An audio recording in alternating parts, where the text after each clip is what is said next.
Andrew Sachs' granddaughter Georgina Baillie, who dated Russell Brand in the 2000s, has broken her silence on the allegation made against him and reflected on the Sachsgate scandal involving her. Georgina Baillie explained she doesn't see Russell Brand as a rapist, but added women's reports should be believed and taken seriously.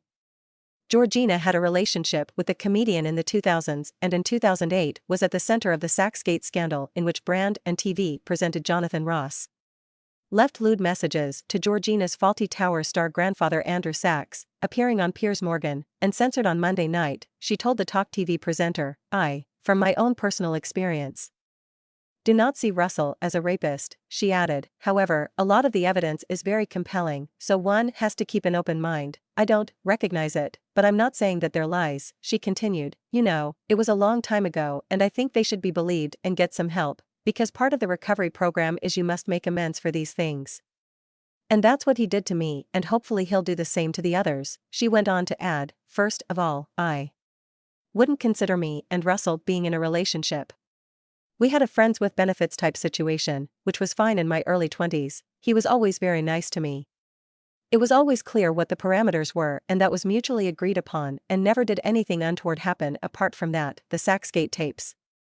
Reflecting on the scandal, she added that she was 23 years old at the time and that it had been unnerving. She explained how at the time it was largely seen as a boys will be boys incident and that she was shamed.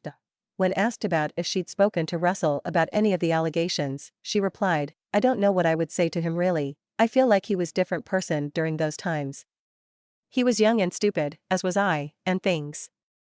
I want him to continue on his path of recovery and when he makes a mistake, make an amends, that's what we do. Russell has denied claims of rape, sexual assault and emotional abuse at the height of his fame in an investigation by The Times and Channel 4's Dispatches. He stated, now this isn't the usual type of video we make on this channel where we critique, attack, and undermine the news in all its corruption, because in this story, I am the news. I've received two extremely disturbing letters, or a letter, and an email, one from a mainstream media TV company, one from a newspaper, listing a litany of extremely egregious and aggressive attacks, as well as some pretty stupid stuff like my community festival should be stopped, that I shouldn't be able to attack mainstream media narratives on this channel. But amidst this litany of astonishing, rather baroque attacks are some very serious allegations that I absolutely refute. These allegations pertain to the time when I was working in the mainstream, when I was in the newspapers all the time, when I was in the movies, and as I've written about extensively in my books, I was very, very promiscuous. Now during that time of